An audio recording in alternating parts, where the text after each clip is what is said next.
What is the world's greatest, most influential invention ever made? The wheel, electricity, maybe the internal combustion engine, or its predecessor, the steam engine?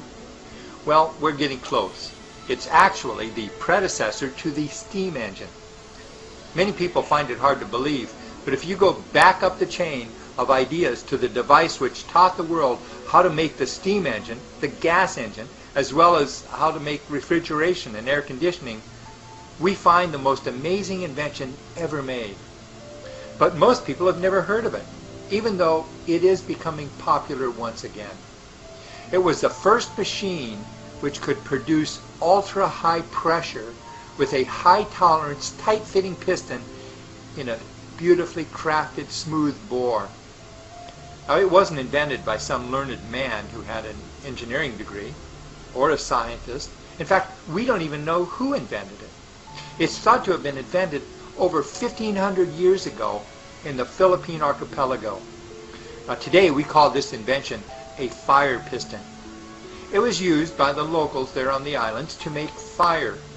The originals were made of hardwood, carefully crafted with hand tools. The West first learned about the fire piston in 1521 when the Spanish first landed on the Philippine archipelago. But these are innately crafted devices which some locals wore like amulets on cords around their necks, were considered taboo by the church. To even talk about them or marvel at their fire-making power, which the church of course considered to be obviously from the devil, could get you the same punishment as claiming that the sun, not the earth, was the center of the universe. And we all know how that worked out for Galileo. In 1595, the first Catholic university was founded in Cebu, and shortly thereafter, academicians started traveling back and forth between Europe and the islands.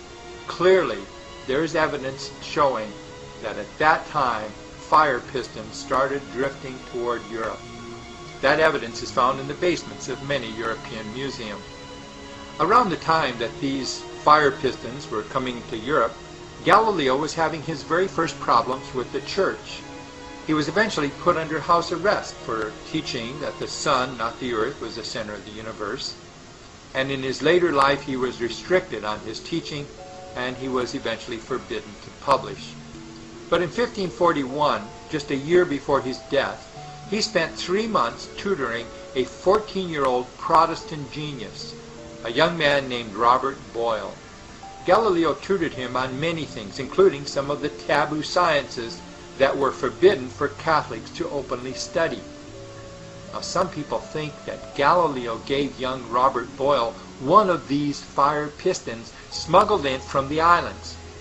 The reason for thinking this? Well, in his early 30s, when Robert Boyle finished his studies, one of the first things that he did was to have built a large metal fire piston with chambers, valves, and a rack and pinion to drive its piston. He used this device to study and find out just how it is that a fire piston could make fire and yet itself never get hot. Boyle was to eventually understand the dynamic relationship between pressure, volume, and the temperature of compressed gases. These principles would later be used in other devices.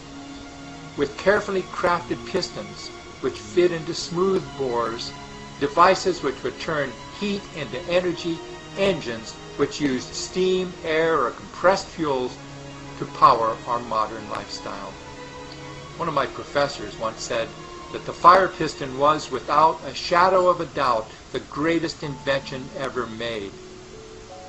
Sadly, the fact that it was considered taboo until the mid-18th century held back our modern era by at least 200 years. That's the reason I feel that the greatest invention, the most influential invention ever made, was the Filipino fire piston.